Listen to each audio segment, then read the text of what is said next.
Hello, everybody. My name is Eric Manilakiza. I am a student at Robert Wesleyan College.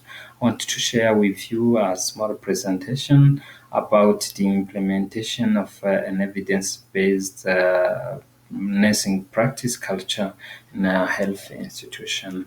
I chose to start by a definition because I think it is better to understand the definition before going forward. So this definition is based on three key elements. The first one is clinical expertise and best research evidence and values and preferences. So evidence-based practice can be defined as an instructional strategy, intervention, teaching program that has resulted in a consistent positive result when experimentally tested. This definition include the three elements I have already mentioned. So there are some benefits from evidence-based nursing practice. One of the benefits is the shift in thinking and acting. So people get to change in their way of thinking and also in their way of acting based on the evidence given by the research. The second one is the building of the science and the moving forward for the nursing practice.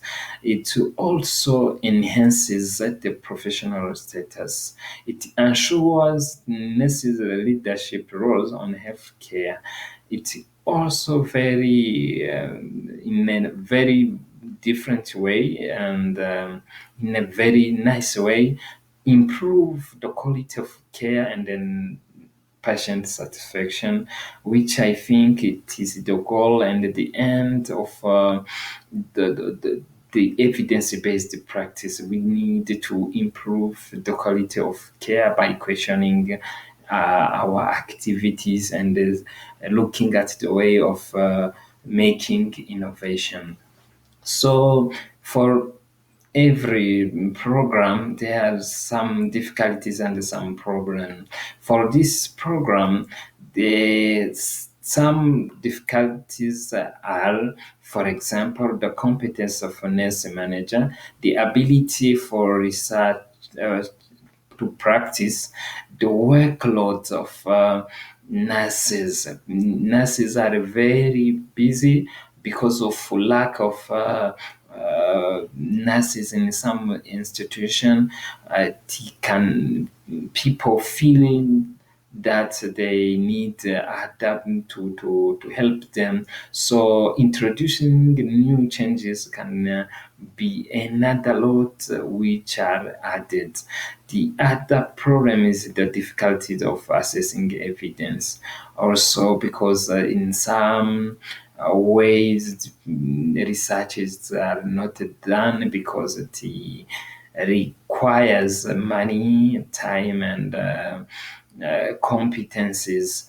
So all the other problem is that the resources constrained and skill development also the management priorities because some institution the priorities are not well in research but in providing a kind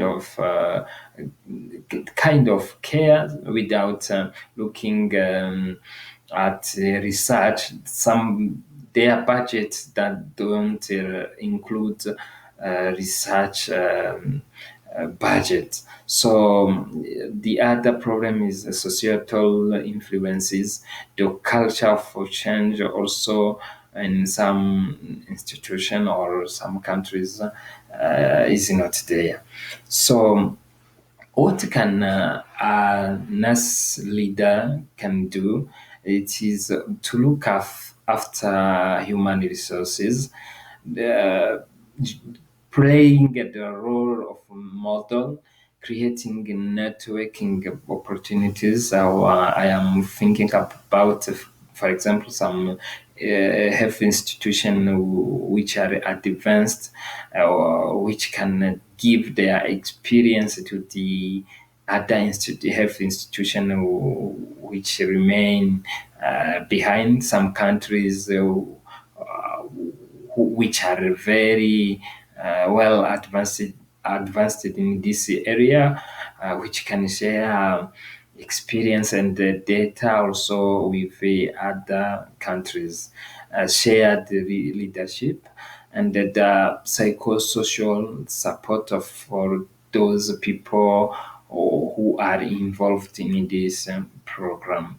The organization, the change, and the evidence-based practice, looking at the client satisfaction, training and development, developing human resources, reward and recognition for those people who are giving their time and energy, who are very well included in this program. We need to think about how to motivate them in order to enhance or to encourage them to go forward.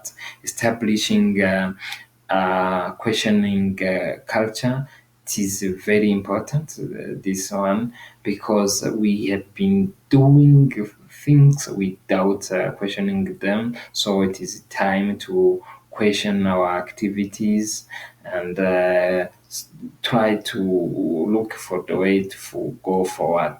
So I want to conclude this presentation by this small chart, which shows the process of establishing an evidence based.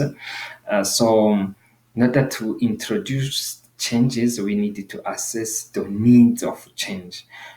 If there is no need, we can't go forward by implementing changes. But if there are needs for changes, we need to go forward. So we need to look at the interventions and the outcomes and show them and design a practice change and implement and evaluate the practice, integrate and maintain changes in practice. This is very important. So I want to conclude by saying that if even though it requires money, energy, and we can meet some resistance, we need to go forward for the improvement of healthcare and also for go promoting the nursing profession. Thank you for your attention.